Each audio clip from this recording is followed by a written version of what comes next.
ఏదో దొంగలు పడ్డ 6 నెలలకు కుక్కలు మురిగాయని చెప్పి పాతకాలపు సామెత ఒకటి ఉంది. అలాగే ఇప్పుడు డిఎస్సి జరిగి ఆల్మోస్ట్ ఏడాది అయింది. వాడు విధుల్లో చేరి కూడా 5-6 నెలలు అవుతుంది.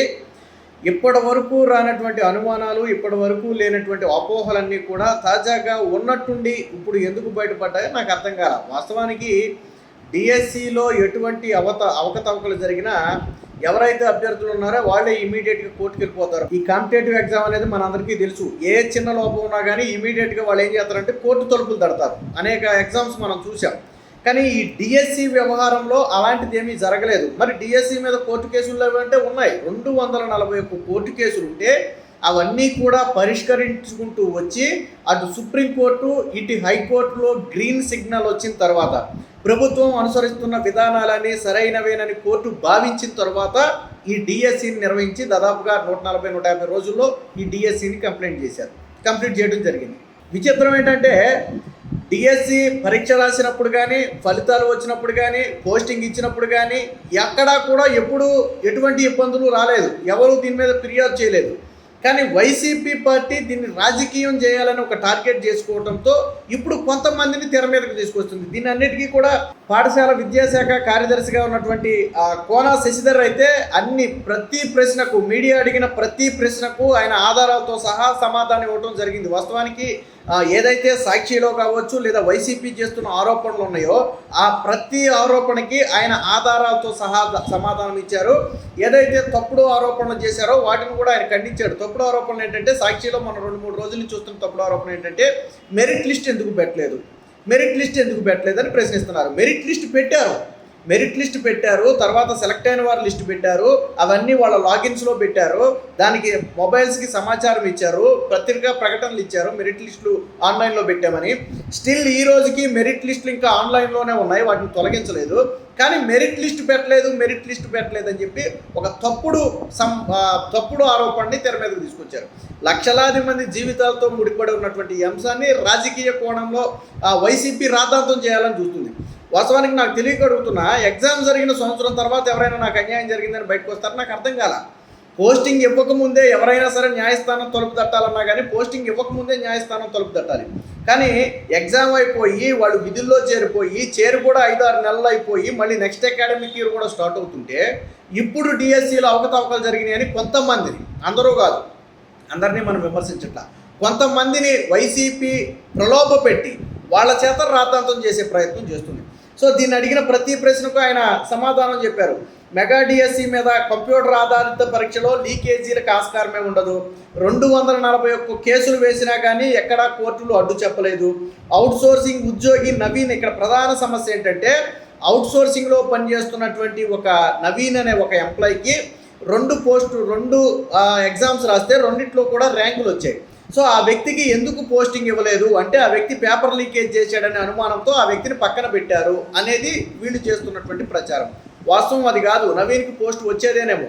ఎందుకు రాలేదు అంటే ఈ నవీన్ అనే వ్యక్తి సర్టిఫికేట్ల వెరిఫికేషన్కి వెళ్ళలేదు. పోస్ట్ ఎవరైతే సెలెక్ట్ అయ్యారో వారందరికీ సర్టిఫికేట్ వెరిఫికేషన్ జరిగింది. ఖచ్చితంగా సర్టిఫికేట్ వెరిఫికేషన్కి వెళ్ళాలి. ఈ నవీన్ అనే వ్యక్తి సర్టిఫికేట్ వెరిఫికేషన్కి వెళ్ళలేదు.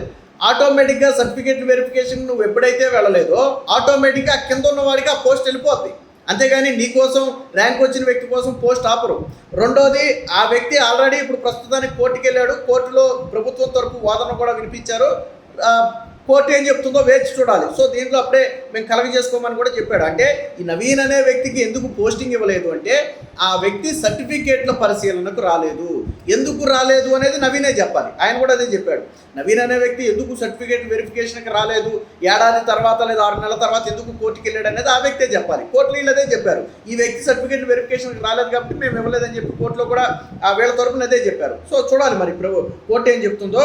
అలాగే హారిజెంటల్ రిజర్వేషన్ అనేది అవగాహన లేక తప్పుడు ప్రచారం. పాఠశాల విద్యాశాఖ కార్యదర్శి కోన శశిధర్ వెళ్ళడని చెప్పి ఈ హారిజెంటల్ విధానం అనేది చాలామంది అభ్యర్థులు అర్థం చేసుకోవడంలో కొద్దిగా పొరపడ్డారు. దాంతో ఏంటంటే మాకు ర్యాంక్ వచ్చింది కదా, మాకు పోస్ట్ రాకుండా ఎక్కడో వెనకమాల ఉన్న వాళ్ళకి ఎందుకు పోస్ట్ వచ్చిందని చాలామంది ఇబ్బంది పడ్డారు. సాధారణంగా ఈ హారిజెంటల్ విధానంలో ఏంటంటే అటు ఆర్మీ కోటాకి సంబంధించి కొంత ఉంటుంది, ఎక్స్ సర్వీస్ మ్యాన్ కోటా ఉంటుంది, స్పోర్ట్స్ కోటా ఉంటుంది, అలాగే దివ్యాంగుల కోటా కూడా ఉంటుంది. సో ఈ 3 కోటాలకు సంబంధించి ఆ పోస్టులు ఉన్న పోస్టుల్లో ఒక్కొక్క పోస్టు వాటికి రిజర్వ్ అవుతుంది. ఆ పోస్టు రిజర్వ్ అయినప్పుడు ఆ పోస్టు ఖచ్చితంగా వాళ్ళకే కేటాయించాలి తప్ప వేరొకరికి కేటాయించడానికి లేదు. ఒకవేళ for example ex service man post ఉంది, ఎవరైనా ఎక్స్ సర్వీస్ మ్యాన్ లేకపోతే తర్వాత అది వేరే వాళ్ళకి కేటాయిస్తారేమో తప్ప ఎక్స్ సర్వీస్ మ్యాన్ ఉంటే 100% ఎక్స్ సర్వీస్ మ్యాన్తోనే దాన్ని ఫిల్ చేయాల్సి ఉంటుంది. కొంతమందికి ఏంటంటే హారిజెంటల్ విధానంలో ఈ 3 కోటాల్లో పోస్టులు పోవటం వల్ల జనరల్గా మాకు మార్కులు వచ్చినా మాకు పోస్ట్ రాలేదని చెప్పి కొంతమంది ఫీల్ అయ్యారు. దీనికి సంబంధించి ఆయన ప్రతి ప్రశ్నకు కూడా సమాధానం చెప్పారు. బేసిక్గా అడిగిన ప్రశ్నలు ఏంటి అనేది చూస్తే, హైకోర్టు తీర్పులను పట్టించుకోలేదు, 20కి పైగా కోర్టు ధిక్కరణ కేసులు ఉన్నాయి, 200 మందికి పైగా అభ్యర్థులు కోర్టుల్లో పిటిషన్లు వేశారు కదా అని ఆయన ప్రశ్నిస్తే ఆయన చెప్పింది ఏంటంటే 241 కేసులు వేస్తే మేము ప్రతి దానికి కూడా కోర్టులో సమాధానం చెప్పుకుంటూ వచ్చాం కాబట్టి కోర్టు ఈ పరీక్షలు నిర్వహించడానికి ఫలితాలు విడుదల చేయడానికి ఎక్కడ అభ్యంతరం చెప్పలేదు. అంటే లీగల్గా మేము కోర్టుల్లోనే దీన్ని పరిష్కరించుకునే ప్రయత్నం చేశాం కాబట్టి ఇది ఎక్కడా రాలేదనేది ఆయన చెప్పిన ప్రశ్న. 16,347 పోస్టులకు గాను 3,36,900 మంది దాదాపుగా 5,77,000 దరఖాస్తులు చేశారు. అంటే సాధారణంగా ఒక్కొక్కరు 2-3 పోస్టులకి ఎగ్జామ్ రాస్తారు క్వాలిఫికేషన్ ఉంటే. సో మొత్తంగా ఈ 42,000 ప్రశ్నలతో క్వశ్చన్ బ్యాంక్ సిద్ధం చేశారు. 87.8% మందికి పరీక్షా కేంద్రాల ఎంపికలో మొదటి ఆప్షన్ ఏదైతే ఇచ్చారో దాంట్లోనే దాదాపుగా 88% మందికి మొదటి ఆప్షనే ఇచ్చేశారు. మిగతా 12% మందికి సెంటర్స్ ఫిల్ అయితే తర్వాత ఆప్షన్లకు వెళ్ళారు తప్ప సాధారణంగా 88% మందికి మొదటి ఆప్షన్, వాళ్ళు ఎంచుకున్న మొదటి ఆప్షనే ఎగ్జామ్ సెంటర్కి కూడా ఇవ్వడం జరిగింది. అలాగే అన్ని పరీక్షల తర్వాత ప్రాథమిక కీ విడుదల చేశారు, అభ్యంతరాలు స్వీకరించారు, సబ్జెక్ట్ నిపుణులతో కమిటీలు వేశారు, మళ్ళీ అభ్యంతరాలు పరిష్కరించారు, తర్వాత మళ్ళీ తుదికి విడుదల చేశారు. ఆ తర్వాత ఈ నియామక ప్రక్రియ అనేది జరిగింది. సో ఇవన్నీ కూడా పారదర్శకంగానే జరిగాయని చెప్పి, ఇక డిజిటల్ విభాగంలో పనిచేస్తున్నటువంటి 2 కాంట్రాక్ట్ ఉద్యోగుల ద్వారా డిఎస్సి పేపర్ లీక్ అయినట్లుగా ఆరోపణలు వస్తున్నాయి. దానికి మీ సమాధానం ఏంటని అడిగితే, రాష్ట్రం బయట మొత్తం 19 కేంద్రాలతో కలిసి 154 టీసీఎస్ ఆయాన్ కేంద్రాల్లో కంప్యూటర్ ఆధారిత పరీక్ష నిర్వహించాం. ఈ విధానంలో పేపర్ లీకేజీకి ఆస్కారమే ఉండదు. జేఈఈ కావచ్చు, ఈఏపీ సెట్ కావచ్చు, బ్యాంకింగ్ కావచ్చు, కోర్టు ఉద్యోగాలు కావచ్చు, ఎస్ఎస్సి కావచ్చు, ఇవన్నీ ఏ పద్ధతిలో అయితే ఆన్లైన్ విధానంలో నిర్వహిస్తున్నారో ఈ డిఎస్సిని కూడా అదే ఆన్లైన్ విధానంలో నిర్వహించాము. అభ్యర్థుల సంఖ్య ఎక్కువగా ఉన్నందువల్లే ఒకే సబ్జెక్టుకు వివిధ తేదీల్లో పరీక్షలు నిర్వహించాం. వారికి ఇచ్చిన పేపర్లు వేరు పేపర్లు ఇచ్చాం. ఈ రోజు ఇచ్చిన పేపర్ నెక్స్ట్ ఎగ్జామ్ రాసేవాడికి రాదు. సో వేరు పేపర్లు ఇచ్చి తర్వాత దాన్ని నార్మలైజ్ విధానం పాటించాం. సో ఎస్ఎస్సీలు ఎక్కువగా జరిగేది, బ్యాంకింగ్లో జరిగేది ఇదే, ఎక్కువ మంది పోటీ పడే వాటిలో జరిగేది సాధారణంగా ఇదే. అన్ని పోటీ పరీక్షలకు ఏ విధానమైనటువంటి పరీక్షల సూచనలు సలహాలు తీసుకుని జాగ్రత్తలు తీసుకుంటారో అదే జాగ్రత్తలు మేము కూడా తీసుకున్నామని చెప్పారు. 3,000 ప్రశ్నలతో క్వశ్చన్ బ్యాంక్, ఒక్కొక్క సబ్జెక్టుకు 3,000 క్వశ్చన్లతో క్వశ్చన్ బ్యాంక్ సిద్ధం చేసి టీసీఎస్ సర్వర్లో పెట్టారు. ఈ టీసీఎస్ సర్వర్లో యాక్సెస్ అనేది 2 పర్మనెంట్ ఉద్యోగులకు మాత్రమే ఉంటుంది, అందరికీ ఉండదు. ఎంటైర్ వ్యవస్థలో 2 పర్మనెంట్ ఉద్యోగులకు మాత్రమే ఉంటుంది. అది కూడా ప్రతిరోజు పాస్వర్డ్ మారిపోతూ ఉంటుంది. అది స్టాండర్డ్ పాస్వర్డ్ కాదు, ప్రతిరోజు పాస్వర్డ్ మారుతుంది. ఓటీపీ ఆధారిత లాగిన్ మాత్రమే ఉంటుంది, ఎవరు పడితే వాళ్ళు యాక్సెస్ చేయడానికి కూడా ఉండదు. సో అలాగే ఈ క్వశ్చన్ బ్యాంక్ నుంచి కంప్యూటరే ర్యాండమ్గా తీసుకుని జంబ్లింగ్లో ప్రశ్నలు ఇస్తుంది. ఇందులో మానవ ప్రమేయం ఉండదు. ఈ 100 ప్రశ్నలు కన్నా కంప్యూటర్లో సెట్ చేస్తే జంబ్లింగ్ విధానంలో ఆటోమేటిక్గా ప్రశ్నలు అది ఇస్తుంది. 1వ ప్రశ్న, 2వ ప్రశ్న, 3వ ప్రశ్న వీళ్ళు సెట్ చేయరు, అది కంప్యూటరే సెట్ చేసుకుంటుంది. ఇందులో మానవ ప్రమేయం అనేదే ఉండదు. సో జంబ్లింగ్ విధానంలో క్వశ్చన్స్ వస్తాయి అని చెప్పి ఆయన అది చెప్పారు. ఇక మెరిట్ లిస్ట్ ఎందుకు రద్దు చేశారని ప్రశ్నిస్తారు. దానికి ఆయన సమాధానం ఏంటంటే, అన్ని జిల్లాల అభ్యర్థుల మెరిట్ ఎంపిక జాబితాలను వెబ్సైట్లో పెట్టాం. అభ్యర్థులకు వచ్చిన మార్కులు, టెట్, డిఎస్సి స్కోరు మొత్తం కలిపి వెబ్సైట్లో పెట్టాం. ఇప్పటికీ అవి వెబ్సైట్లోనే ఉన్నాయి, స్కోర్లు ప్రకటించలేదు అనేది కేవలం ఆరోపణ మాత్రమేనని ఆయన సమాధానం ఇచ్చారు. ఇక జిల్లా విద్యాధికారుల ద్వారా ఎప్పటికప్పుడు అభ్యర్థులకు సమాచారం అందించాం, సెల్ ఫోన్లకు మెసేజ్ పెట్టాం, వ్యక్తిగత లాగిన్లో కూడా సమాచారం పెట్టామని చెప్పారు. సర్టిఫికేట్ దరఖాస్తుల సమయంలోనే అప్లోడ్ చేయాలనే నిబంధన పెట్టాం. వాస్తవానికి ఏంటంటే మనం ఈ నోటిఫికేషన్ పడి అప్లై చేసుకున్నప్పుడే సర్టిఫికేట్ కూడా పెట్టాలని ఒక నిబంధన ఉండేది. తర్వాత చాలామంది ఏమన్నారంటే వేరు కారణాల వల్ల అలా కాదు, అందరి సర్టిఫికేట్లు పెట్టమనే కంటే కూడా ఉద్యోగం వచ్చిన తర్వాత అలా అప్లోడ్ ఎవరైతే సెలెక్ట్ అయ్యారో వారి మాత్రమే అప్లోడ్ చేయమంటే బాగుంటుంది అనే ఒక ఇది వచ్చింది. ఎందుకంటే చాలామంది సర్టిఫికేట్లు కాలేజీల్లో ఉంటాయి. కొంతమంది సర్టిఫికేట్లు ఎక్కడో ప్రైవేట్గా ఉద్యోగం చేరడానికి పెట్టి ఉంటారు. సో అవన్నీ అప్పటికప్పుడు తీసుకుని అప్లోడ్ చేయడం అనేది సాధ్యపడే విషయం కాదు. కాబట్టి అభ్యర్థుల కోరిక మేరకు మాత్రమే మేము దాన్ని మార్చాం తప్ప మాత్రమే మేము మార్చలేదని ఒక సమాధానం ఇచ్చారు. ఇక గ్రీవెన్స్లో అభ్యర్థులకు న్యాయం జరగలేదనే ఆరోపణ ఉందంటే దానికి కూడా ఏం చేశారంటే పత్రికలు సామాజిక మాధ్యమాల్లో వస్తున్న కథనాలన్నీ హారిజంటల్ రిజర్వేషన్ గురించి మాత్రమే వస్తున్నాయి. మొదటిసారి ఎస్సీ వర్గీకరణ, మహిళా, దివ్యాంగులు, క్రీడా కోటా, హారిజంటల్ రిజర్వేషన్ అమలు చేశాం. ఈ అంశాన్ని మేము ఆన్లైన్లో పెట్టాం, వెబ్సైట్లో కూడా అదే విషయాన్ని కూడా పెట్టాం. ప్రతి ఫిర్యాదుని పరిశీలించి దానికి అనుమానాలు నివృత్తి చేశాం, హెల్ప్ లైన్లు ఏర్పాటు చేశాం, నిపుణులతో కమిటీలు కూడా ఏర్పాటు చేశామని చెప్పి దీనికి ఆయన సమాధానం చెప్పారు. సో మీడియాలో వస్తున్న వార్తలు అవాస్తవం అని ఆయన ఆధారాలతో సహా చెప్పారు. అలాగే క్రీడా కోటాలో కూడా ఎక్కడ తప్పు జరగల. క్రీడా సర్టిఫికెట్ల పరిశీలనకు 3 స్థాయిల్లో ప్రత్యేక కమిటీలు వేశారు. 1 జోనల్, 2 రాష్ట్ర, 3 కమిషనర్ స్థాయిల్లో కమిటీలు వేసి అంతా పరిశీలించిన తరువాత మాత్రమే క్రీడా కోటాలో పోస్టులు కూడా ఇవ్వడం జరిగింది. సో వీరికి ఎలా ఉద్యోగాలు వచ్చాయని చెప్పి కొంతమందికి ఉద్యోగాలు ఎందుకు రాలేదు, మిగతా వాళ్ళకి ఎందుకు వచ్చినాయి అని చెప్పి అడిగారు. మెరుగైన ర్యాంక్ వచ్చిన కొందరికి పోస్టులు రాలేదంటే ఆయన అన్నిటికీ సమాధానం చెప్పారు. ఎందుకంటే సాక్షి పత్రికలో కొంతమంది పేర్లు రాశారు, దానికి ఆయన సమాధానం కూడా చెప్పారు.